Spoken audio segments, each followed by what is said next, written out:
Okay, guys, so I've just finished rereading Absolute Superman, and here are my thoughts and predictions going into the climax to the reign of the Superman arc, Absolute Superman issue 21. Now, there are two ways this arc will end. Number one is either that Adam says Shazam and turns back into a kid, then gets a spin-off, either his own solo run or like a Justice Society of America run with Hawkman. I will explain that in a minute. It's either that happens, one, or two, Adam says Shazam, then ages up on the spot.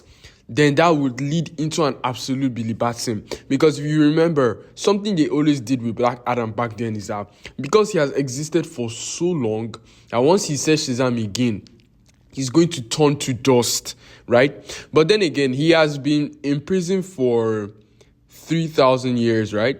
So it's still possible that maybe they will say because he was there for so long, his human body, because he was there for so long and he was there as King Shazam. He wasn't Teth Adam, he was King Shazam. That his human body did not age. It's possible. This is the absolute universe. So everything is possible. So those are the two ways. It's either he says Shazam and turns back into a kid, or he says Shazam and he turns to dust. Then that will lead to an absolute Billy Batson. Personally, I'd rather he turn into a kid because there's so much lore that King Shazam can give us. Just from these 3 chapters, they've given us so much that ties to King Shazam. So I think getting rid of him now, I think he'll be bad, in my opinion, right? And I think Absolute Black Adam, right? After getting beat by Absolute Superman, like obviously he's going to lose.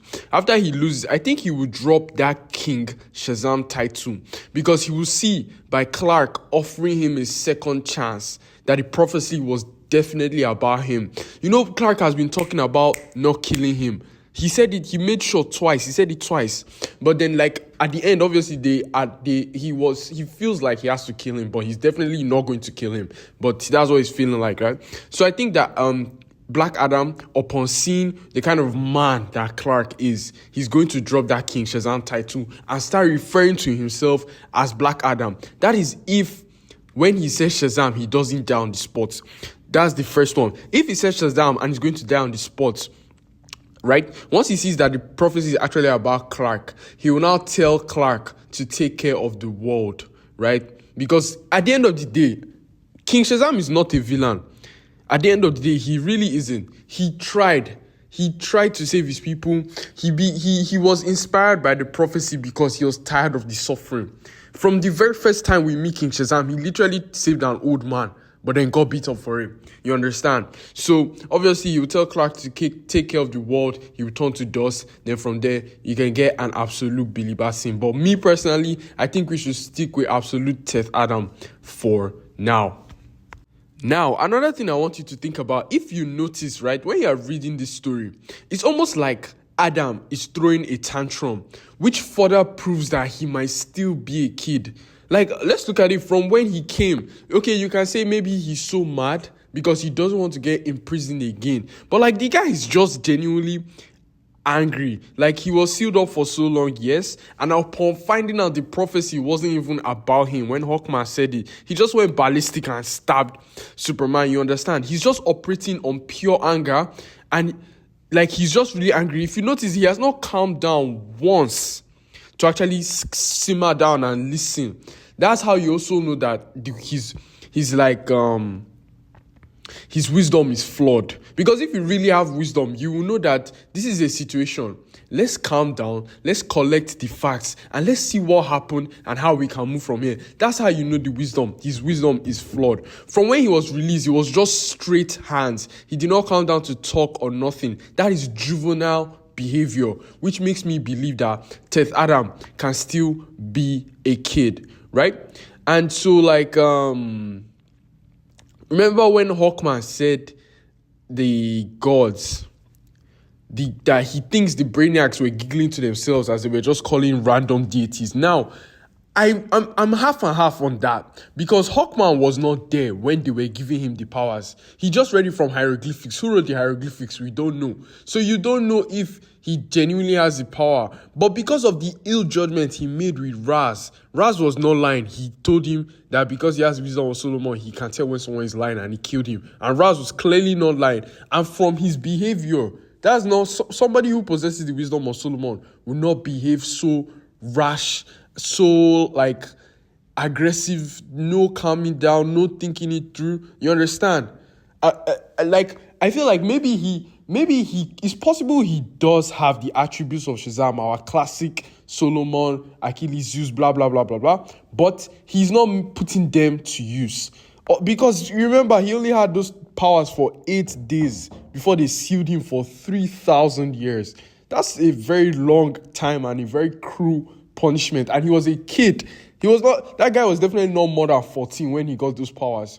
So yeah, I feel like he's not putting them to work. But then again, it's the absolute universe. And that father box, yeah, another thing about the father box, I think the father box might have magical properties. When I reread issue 18, when Superman first came in contact with that father box, he was bleeding from his eyes. That thing is definitely not just scientific, right? We see him bleeding from his eyes just by being close to it, just by being in the proximity of that father box. It can't just be science. So I feel like there might actually be some magical properties. So I think there are some magical properties, but the power is from the source, or is from the Omega, something relating to Darkseid. Because in as much as it's the regular powers of Shazam, there's still different stuff like that enhanced here. He's almost kind of Kryptonian-esque. But then again, I also need to remember that the father box gave Adam powers based on what was in his mind. Remember, he just heard the prophecy from the Phantom Stranger, then immediately said a prayer, like he prayed to the gods, but then he decided to go and find a solution for himself, which led him to the Red Lands, which led him to the Brainiacs. Then you can see them putting the father box in his mind. Even when they saw what was in his mind, they were talking about him. That look at what is in this guy's mind. So when the father box did what was in his mind, it was the Kryptonian description, but then it's still the powers of Shazam. So I like the mystery. It's very, very confusing. Where are the powers of Shazam? What is really the origin? Are they Kryptonian-esque? Are they from Adam's mind? Are they the regular powers? Are they from the source? Are they from Darkseid? It's just questions, and that's what really makes a good story. Things like they just put all these things and they leave it to you to interpret and look for the clues in the pudding, you understand? And then about the Absoulte, the Justice League from 3,000 years ago. Now, one thing I want you to note is that people are very confused on who those three are. Let's talk about them now. The first one, obviously, is Raven. Now, Raven is not the Phantom Stranger. I'm going to put them side by side. They don't even resemble. The only thing they have in common is that they are both women and they both have hoods. That Raven is not the Phantom Stranger. That's Raven for sure. Now, the guy in the back, that is definitely Arion, and it's his costume that gives it away. I'll put an old picture of Arion and this new Arion. It's those two ovals, like the one on his cloak and on his belt. That's what gave it away for me. I'm not too sure, but I think it's Arion because 3,000 years ago, Atlantis is notorious for being an ancient city that sunk, and he's holding a trident made out of water. That's definitely Arion, nothing you want to tell me. So that probably means that Absolute Aquaman would debut in Absolute Superman, probably. Or if Hawkman and Black Adam are getting a spinoff, Aquaman will debut there. Because I'll get to why they might debut there. And then the last guy, that is 100% Vandal Savage. Vandal Savage is notorious. He's infamous for being the first metahuman on Earth, the oldest metahuman on Earth. That storyline happened 3,000 years ago. So people are saying maybe it's Raz. Raz was only 500 years old in the Absolute Universe before he died. You understand? That's definitely not Raz. Even the way when Raz was talking to Adam, he said, "Those who imprisoned you passed millennia ago." He was talking about them. He wasn't saying we. He was not there. He did not experience that shit. That is Vandal Savage. So it's Vandal Savage, Arion, and Raven, right? And they were working with the Brainiacs. Remember, they described them as interplanetary weapons dealers or something. So obviously, they were dealing with the Justice League, the rulers of the Earth. Even in issue 18, we actually, when you have the context now of this Justice League and you see this conversation, you can see that Adam is actually talking about the rulers of this world. He was referring to the Justice League. They can't see a slave fly. So obviously, they fought against Adam, and not just them. If you read it, you see that Adam said that he recognizes the Thanagarian earth metal mace and the mask, the Hawkman mask. Now, Carter has only been Hawkman for 80 years, and Adam was alive 3,000 years ago. That means there's an ancient Carter Hall, an ancient Hawkman or Hawk woman. You see what I'm saying? There's so much potential. That's why I don't want Teth Adam to die after issue 21. I want him to get a spin-off, whether it's going to be a spin-off for only him or it's going to be like an Absolute Justice Society of America with Carter and Adam forming their own team. You understand? It's so interesting. You can say, okay, let's say we do the spin-off, right? You can say, okay, because definitely he and Superman, yes, another thing, he and Superman are going to be body because Adam is young. That's if they don't age him up and kill him. Adam was a kid. He is a kid, right? Superman is fairly young. They are almost the same. They have almost the same power sets. They are adjusting to a new world. Adam is from 3,000 years ago. Clark is from a whole other planet. That's why I actually like Adam. In as much as Billy and Superman are peers, right? There's always this reverence they make Billy have for Superman. Even when Superman says, yeah, Billy, you're my equal, you're my friend, that kind of thing. Because they always make Billy kind of worship Clark. It always makes Clark's statements not that valid because Billy's always worshiping him. Always. That's why I hate their relationship. They always make Billy worship him. But then when it comes to Adam does not give a fuck about Clark. He says his mind, he does what he wants, and Clark respects him like that. That's why I actually like their relationship more. Till the day they stop making Billy worship Superman. That's the day I will start liking Billy and Superman's relationship more. How they were in Justice. There was mutual respect there. But in all these other iterations of them, they make him worship Superman. They're even extending that shit to Mary Marvel and Supergirl. Come on, guys. But anyway, back to the point. So, Adam and Clark, so we can now, let's say they do the spin-off, we can be seeing Adam in Absolute Superman every then and now, because Brainiac is still at large, and Brainiac is not that Brainiac in particular, but he is responsible for what happened to Adam. So obviously Adam wants to get his get back. That's if he doesn't die. You get me? So there's different things that can happen, that should happen, but only if the writers agree to it. Now we know Scott Snyder is the head of the Absolute line.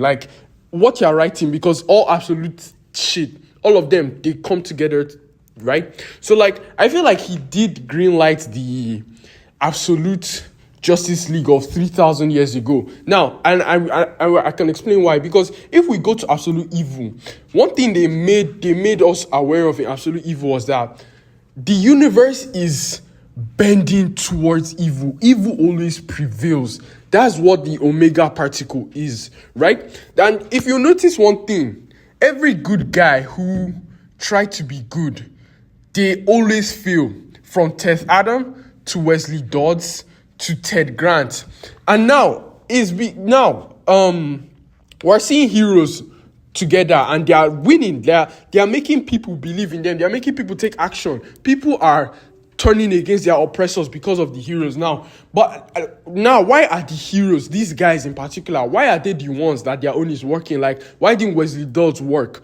Why didn't Teth Adam work? Why didn't Ted Grant work? Now, I think the difference is because Batman, Superman, Wonder Woman, Flash, Green Lantern, Martian Manhunter, all of them came at the same time. Whereas Ted Adam was alone 3,000 years ago. Wesley Dawes was alone in 19 something. Like, I can't remember the specific years, but I remember that in Absolute Evil, when Veronica K was going over all the past heroes, she was listing different years. They all came up alone on their own. They did not meet, they did not band together, right? But these guys, they are coming up at the same time, maybe within months of each other, even though they are in different cities. Batman and Wonder Woman have met. Wonder Woman will soon meet Absolute Martial Manhunter, right? So, like, even though they've not formed a team, they are very close in terms. So, and you remember what the Phantom Stranger said: an age of heroes. He rose, plural. So I think that's why this particular set is working against the Omega particle, in my opinion. But yeah, that's just it, man. My predictions for Absolute Superman issue 21 is that 2 things. Adam is going to say Shazam, become a kid again, then get his own spin-off. Or he's going to say Shazam, turn to dust, then they will find a way to give us Absolute Billy Batson. But they need to flesh out Absolute Adam. And I think he's going to self-impose that Black Adam name on himself. He's going to, once he sees that prophecy is not really about him, he's going to be the one to give himself Black Adam. Because King Shazam is the title for his Pharaoh persona. So that's what I believe. Just leave a like, leave a sub, and GG's to the strongest meta in the Absolute universe. Woo! Okay, side note, I've also saw this thing online. People are saying that Absolute Adam is only winning because he's more experienced than Absolute Superman. Now, are we reading the same comic at all? Black Adam only had his power for 8 days, then he got sealed for 3,000 years. Now, if Jason Aaron didn't say it, we can assume that he was sealed for 3,000 years. Doesn't mean he was training in his sealing for 3,000 years. It doesn't mean he was sealed and he was training for 3,000 years. Like, they did not say he was in some kind of hyperbolic time chamber. No. So, he only had the powers for 8 days, right? And then there was no one as strong as him because they had to seal him. Obviously, they couldn't just stop him. They had to seal him. There was no one on his power level. So he doesn't even have proper experience. Now, we can make the argument that he 1v4'd Vandal Savage, Arion, Raven, and the Hawk person from that time. But we don't know for sure. Because they said they just betrayed him and sealed him with the father box. So if he 1v4 them, okay, I can yield and say he has a little bit experience. But even though he 1v4 them, Superman has been fighting some people before he met Adam. So Superman also has experience. But both of them have little experience. It's just that Adam is stronger because he has had his powers longer. Now, if you put Clark in that same position and let Clark have his powers longer, that would be a good fight to see, because now they'll both be like on the same power level and on the same experience level. So we don't even know who would actually win. That's another thing I like. Like, they're not like showing, they're just leaving things in the air for you to interpret. Like, who would win if this and this and this and this and this. You know, it's very nice. It's very, all in all, like, Jason Aaron is killing this shit. I just hope to God that Absolute Black Adam gets a spin-off, like something, like, really, because I'm tired of that shit they do with the Marvel family. They don't let them shine. They're always on Superman's balls all the fucking time. Like, it's old. So let's do something new. You understand me? And this Absolute universe is the right way to do it. So leave a like, sub, anything. But peace out, man. Final side note, it also just occurred to me when I re-looked at this panel, right? You can see the transformation is almost like body horror, comparable to like the OG Ben 10 series, how it shows that like the dysfunction between transforming. So there's also a third option. You know, I said it's either he's going to say Shazam and turn back into a boy, or say Shazam then turn into dust. What if this time once he says Shazam, like, he can't turn back, because that looked like body horror. So maybe I'm just wrong. I just want to cover all things so that whatever one of these three happens, you can come back and say, yes, I was right. You understand me? So I just want to say it now before it happens. So, but then again, I feel like it's just for visual. This might just be visual representation, that to show that transformation process happened. And it also, like, the fact that this transformation process was this grotesque and this detailed, it also makes me feel like the kid body did not age. I don't know, I just have that feeling, because like it really changed it on a biological level. You understand me? So should he go back to that transformation, it could be possible that because it completely altered his body genetically, it did not change at all.